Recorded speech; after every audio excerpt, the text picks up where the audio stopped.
This evening, Inter-American Development Bank to lend government $30 million to improve housing sector. Thousands gather for this year's May Day rally. Opposition leader submits new list of GCOM nominees. Sugar workers protest yet again. In the region, in Trinidad and Tobago, Labor Day inspires possible labor union alliance. And internationally, co-president of the Fox network resigns from his post.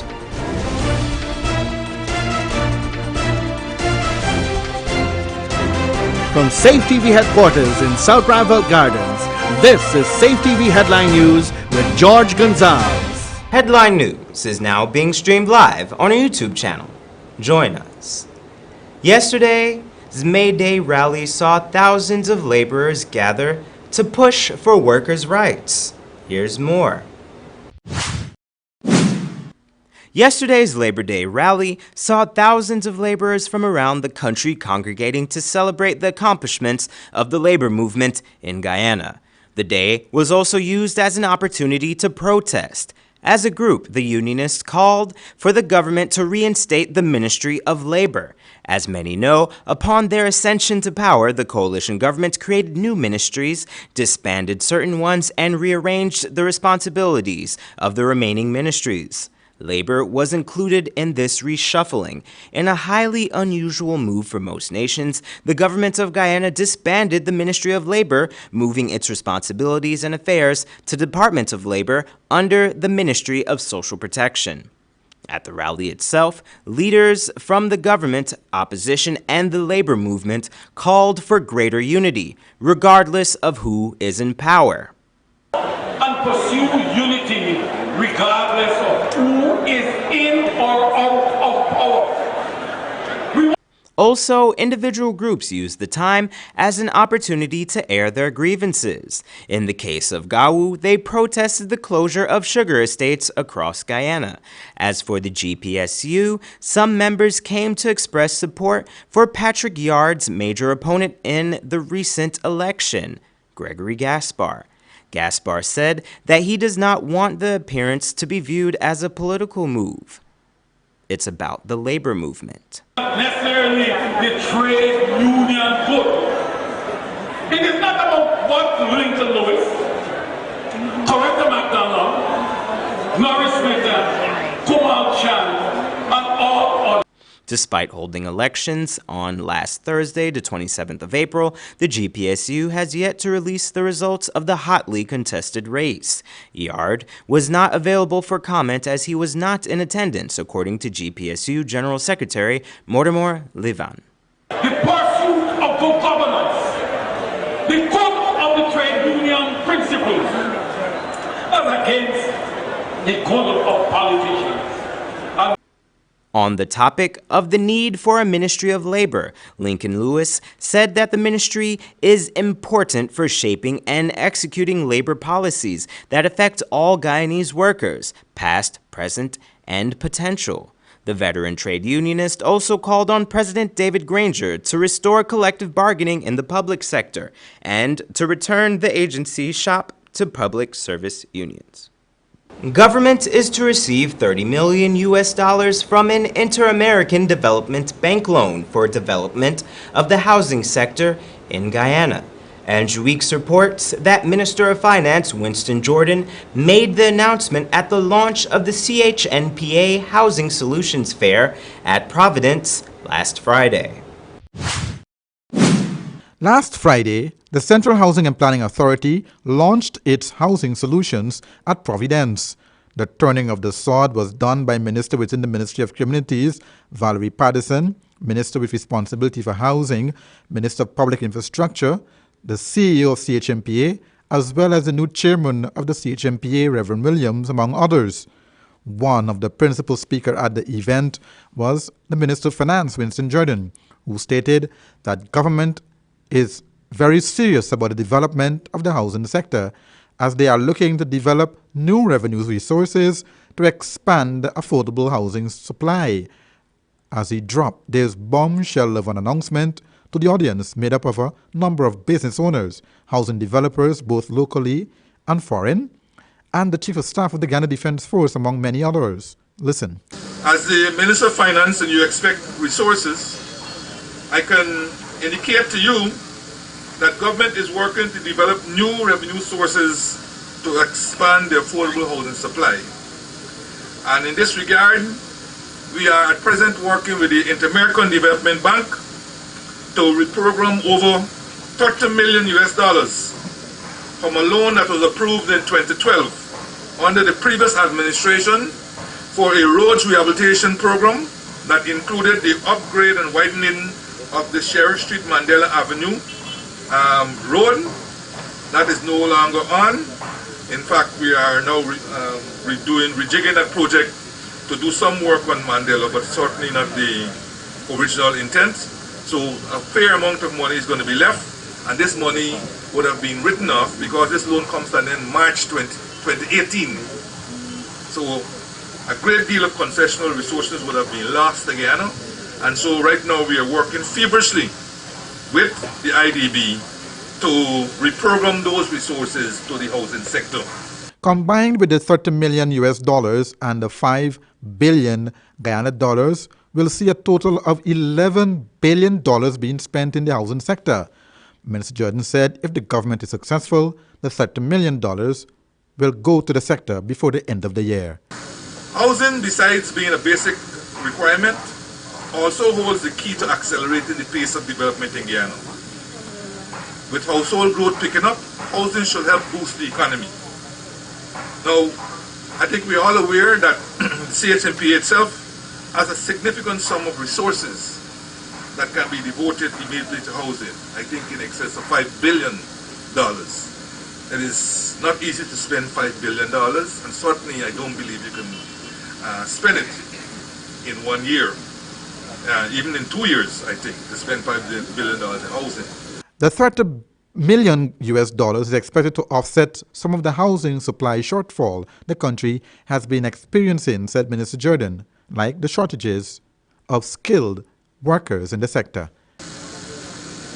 Without any depreciation of the value of the labor that has been put in here, I think we have to admit there is a severe shortage of skills in the housing construction industry, and there's even more shortage of quality skills in this sector. Now, solving this critical situation represents a big challenge to our government, given the high cost of construction material and other related expenses. In addition, shelter without the supporting infrastructure of water, sewerage, electricity, and social services fails to achieve the desired benefit. Affordable housing, therefore, is a Herculean and multifaceted objective of our government requiring practical solutions. But in the words of Nelson Mandela, quote, "It always seems impossible until it's done," end of quote.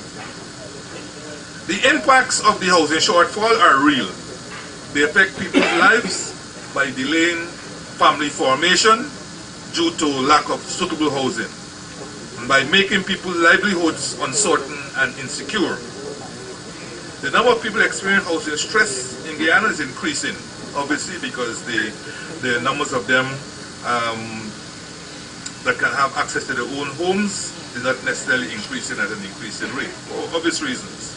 Therefore, promoting housing growth has advantages beyond the obvious social and financial benefits for individuals.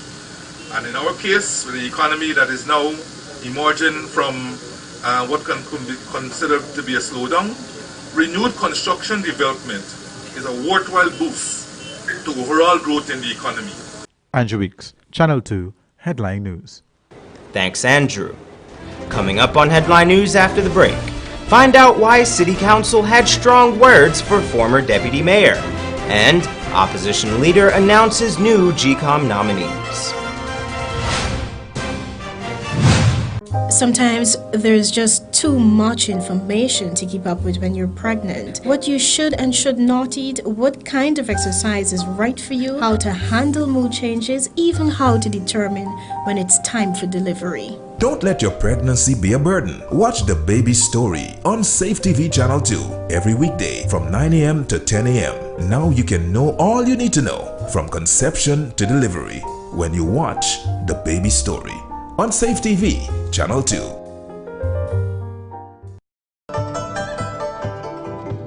It's always fresh, tasty, enticing, and the best in town, served hot from our experienced chefs. Come and enjoy our daily meals with a wide and delicious menu to choose from. Also a wide variety of pastries and dessert. We can also host your luncheons, cocktails, parties and formal gathering. For reservation, call 225-1730, 225-0038 and delivery 225-0195 or 225-0159. The new thriving Chinese restaurant, 32 Main Street, Georgetown.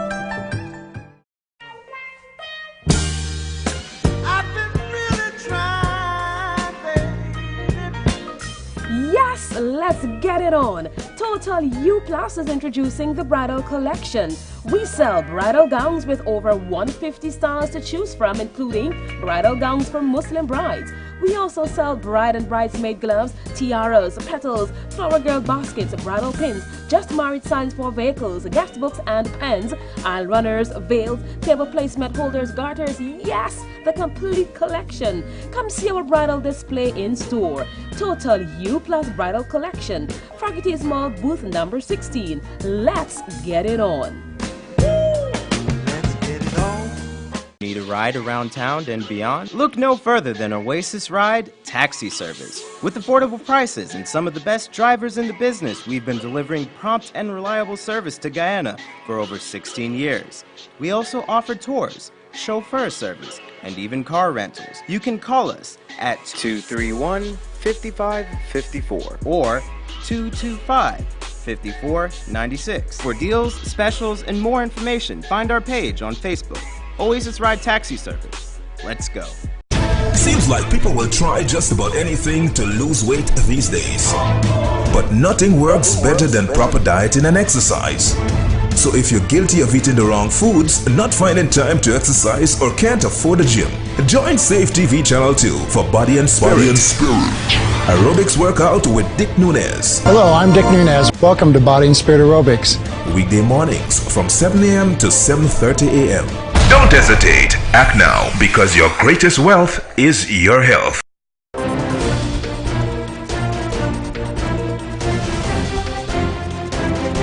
Sherrod Duncan, former deputy mayor of Georgetown, now councilor, felt the full rebuke from fellow councilors after he accused Mayor Patricia Chase Green of imposing a terms of reference that will guide the negotiating committee with Smart City Solutions on the council.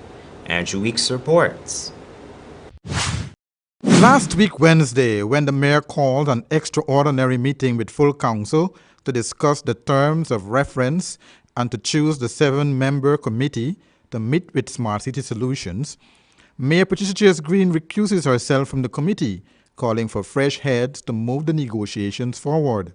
A term of reference was agreed at a meeting prior to be used, and councillors were asked to come up with their ideas to the table. Unfortunately, at the extraordinary meeting, no councillor proposed any idea for a term of reference except the mayor, which she proposed be used, but should be vetted by the councillors first. However, former Deputy Mayor, now Councillor Sherrod Duncan, had a problem with the mayor's proposal. I want to commend the mayor for recusing herself from the deliberations. But I believe that if the interests of the mayor and the purpose is to be truly served, then the mayor has to scrap her own terms of reference, because that will be the instruments guiding the discussion that she herself does not want to be a part of. And that is the sensitive nature of the matter. You cannot say, I don't want to be a part of a meeting, but you set the terms of reference and the context in which that very meeting is going to take part. and what is going to be discussed in the meeting. And so I think if you're going to recuse yourself of serving in the negotiations and the parameters are going to be set by the terms of reference. And so that is the trick you have, to say that I will have nothing to do with this matter. Let the councillors come up with terms of reference that is fitting to them, and the negotiations go forward in that regard. Well, Councillor Duncan's objection opened a whole can of worms. Councillor Oscar Clark also recused himself from the meeting, but had this to say. Each one of us on this team, including you, is a councillor. And each one of us has the responsibility to make an input into the terms of reference for this team, including you. So if somebody gets up and says, because you're a mayor, you can't make input into the terms of reference, you're wrong. Don Clark Royston King reminded Councillor Duncan of the mayor's role in such matters. Quickly make a point on the question raised by Honorable Member Councillor Duncan, saying that as chairperson of the council, the mayor is obliged to guide the council in such matters. The terms of reference, the suggestions of the terms of reference, combinations of which she has read, that particular document should be seen as a guide to the council, and not the chairman or the chairperson of the council imposing her own terms of reference on the council. So I want that to be clear. Even in the context of her recusing herself, she still has that obligation as mayor, and she still has obligation as a councillor to make a contribution, even that. Other councillors also joined in, rebuking Councillor Duncan for his statement. The mayor, in her defense, made the following statements. Read the terms of reference that I would have put together. It was never the intention to impose it on this council. As the chairperson of this council, I have a responsibility that when we meet, to guide and lead. All I was doing is giving, if anyone, when it's circulated, do not want to use any part of it and you find new terms on the website, I have no problem. But we have persons around here coming to discuss this matter. You would have had your agenda, but nobody came with any examples of what the terms of reference were. In the end, the term of reference was circulated to every councillor. They were also given 30 minutes to make any changes. It was passed by a majority of the councillors around the horseshoe table. A 7-member committee was chosen to lead the negotiations with Smart City Solution, with Malcolm Ferreira as chairman. Andrew Weeks, Channel 2, Headline News. Thanks, Andrew. Today, Leader of the Opposition, Barrett Jagdeo, submitted to President David Granger the names of 6 persons for the appointment of a chairman of GCOM, pursuant to the provisions of Article 161(2) of the Constitution of the Cooperative Republic of Guyana. The 6 names are as follows: Retired Justice of Appeal B.S. Roy, Retired Justice William Ramlal, Attorney-at-Law Onyej Waldron Alakak, Attorney-at-Law Kashir Khan, Attorney-at-Law Nadia Sagar, and Mr. Gerald Gavire. In respect to the names which submitted to the President, 1 is a former judge of the Court of Appeal of Guyana, 1 is a former judge of the High Court of Guyana, 3 are attorneys at law with over 10 years of good standing at the Guyana Bar, and 1 is a former magistrate and therefore qualified to be a judge of a court having unlimited jurisdiction in civil and criminal matters in Guyana, this in accordance with the Constitution of Guyana. Also, the last candidate is a former captain of the Guyana Defense Force, a pilot, a businessman, and an entrepreneur.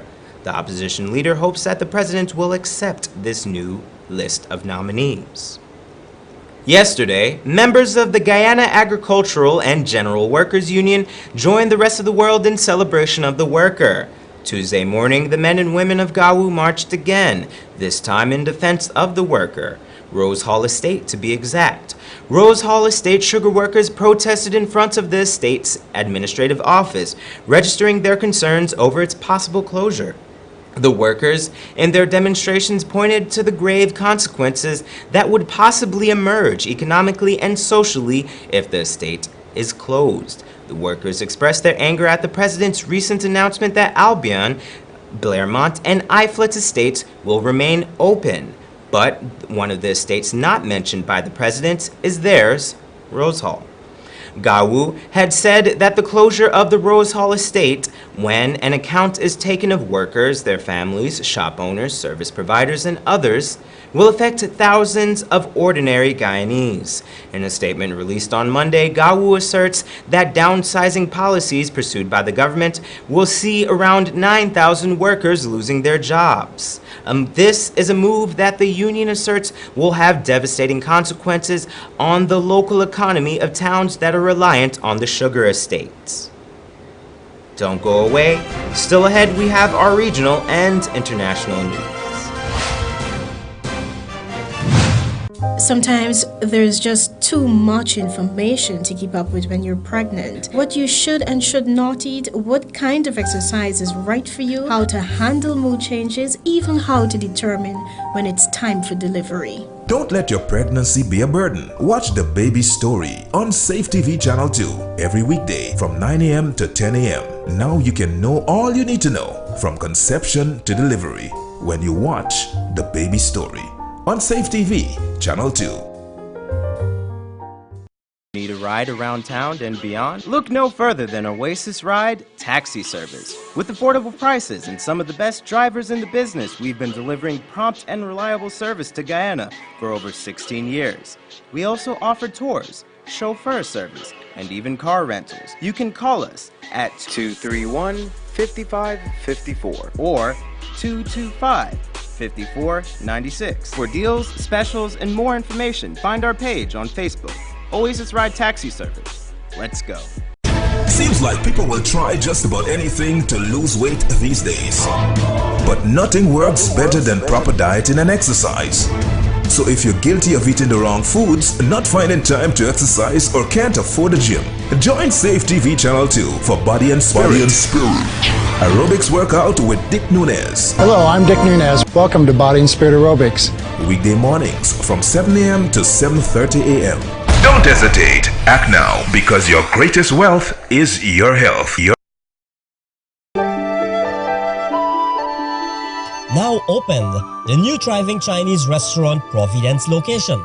Perfect for large events, exquisite menus featuring traditional Korean, Chinese and Western cuisine, elegant grand dining room and seats for over 500 persons. Also additional seating on the upper flat, luxurious VIP rooms and an elevator for your comfort.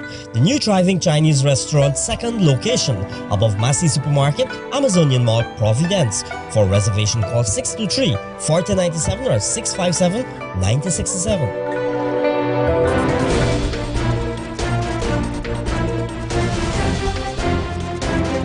In news from the region now, in Trinidad and Tobago, this Labor Day could see the rekindling of a love affair, as the oil fields workers' trade union has hinted at a possible uniting between the joint trade union movement and the National Trade Union Center.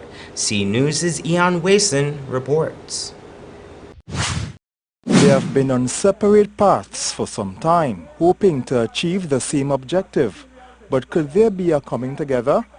The National Trade Union Center and the Joint Trade Union Movement could march hand in hand and mount the same platform on June 19th. The JTUM head said the elite class is united. You do not hear them discussing in public or making pronouncements against one another in their various elitist organizations. They support one another because they are from one class. We have no choice, comrades, but to support one another because we belong to the working class of Trinidad and Tobago. The OWTU leader pleaded with the working class, whether from JTUM, Phyton or NATUC, to come out in their numbers for Labor Day. But I want to join with both Comrade Remy and Comrade Anisette to advise comrades that June 19th is mere weeks away. Begin to prepare for June 19th. Put your house in order. There can be no other place to be but in Faizabad. In the recent times, Jaitam and Natak have not always seen eye to eye, holding separate Labor Day celebrations. Ian Wason, C News. And internationally, Bill Shine, the network's co-president, was one of Roger Ailes' top lieutenants who helped build Fox News from day one, resigns. ABC's Good Morning America reports. Fallout at Fox News. Co-President Bill Shine out now in the wake of those harassment and discrimination suits against the network. Shine was accused of ignoring and covering up claims against former chairman Roger Ailes. ABC's Mara Schiavocampo at Fox News headquarters with the details. Good morning, Mara. George, good morning. Shine was recently hailed as one of the most powerful people in media, but now he's out of a job. It's the latest major shakeup at the network, leaving many to wonder if Sean Hannity may be the next one out the door. I want to welcome all of our friends from the all-left propaganda media. I kind of suspect may be tuning in tonight. Overnight, Sean Hannity, one of Fox's last standing stars, speaking out after rumors took off that he might be the next Fox host to leave the network. All the lies you've heard about me are not true. But this morning, Fox is a quickly changing channel. In the last year, the network losing almost all of its biggest stars.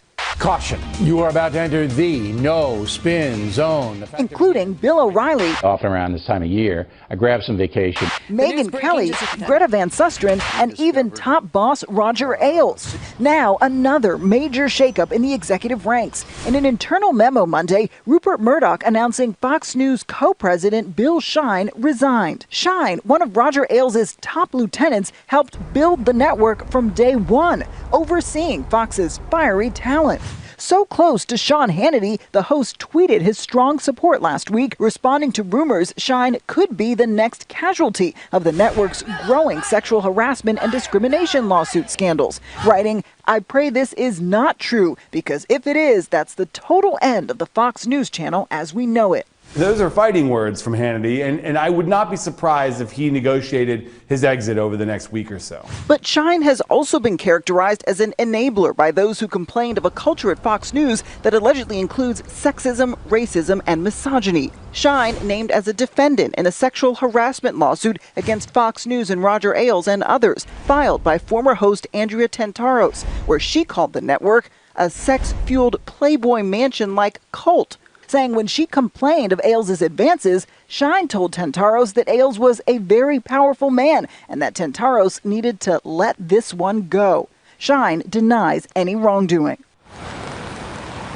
Now, Fox is now facing at least 6 sexual harassment or discrimination lawsuits, and they've paid out more than $85 million related to sexual harassment allegations. They've now promoted a woman to the top spot, but Suzanne Scott is also named in at least one lawsuit. George? Okay, Mara, thanks very much. Let's talk to our chief legal analyst, Dan Abrams, our chief business correspondent, Rebecca Jarvis. And Dan, let me begin with you. Just heard Mara right there say 6 lawsuits are still out there. Pretty clear the Murdoch family is cleaning house. Will it help them defend against these lawsuits? Not a lot. I think that the lawsuits will still maintain that anyone who wants to sort of point the finger at Bill Shine will say he was still promoted after Roger Ailes left the network. Can it help them from a sort of bigger picture? Yeah, it can help them say we've taken real action here. But I think when it comes to the courtroom, it's not going to make that much of a difference. And Rebecca, you've seen all of these big changes on air and now behind the scenes as well. The question is, what is it going to mean for the Fox brand and the Fox business? And the question is, what do these people who have recently left, Roger Ailes, Bill O'Reilly, and Bill Shine, what do they do next? Do they go off and create something else? Fox News has a virtual monopoly on that conservative cable space. And as these individuals leave, the question becomes, do they create a competitive product? And you run the website Media. You guys have been reporting that Sean Hannity could be negotiating on going to another network as well. Yeah, I mean, the site is reporting that there is actively a discussion going on amongst conservative people with significant amounts of assets and cable networks that currently exist that they could literally take over. So we're not talking about the idea of sort of building up a network and trying to get distribution. What they're talking about is taking over one that currently exists. and basically then starting within a year a competitor to Fox News. And in particular, they feel that there can be a competitor from the right, that Fox is moving too far to the center, and that they can have a real place. And Sean Hannity is definitely one of the people they'd have their eye on. And with his contract, he probably could, after some window, find it out. It looks like a lot of these individuals had a clause in their deal where if the Bill Shines and the Roger Aileses of the world left, they had an out in their deal. Okay, Rebecca, Dan, thanks. And that's Channel 2 Headline News for this Tuesday evening. As we take our leave, we invite you to find Channel 2 Headline News on Facebook, YouTube, and SafeTVGuyana.com. You can also tune in tomorrow morning at 6:30 for a rebroadcast, and Wednesday evening at 7 o'clock for more news. For now, I'm George Gonzalez, signing out from this newscast, saying thank you for welcoming us into your homes, and do have a blessed evening.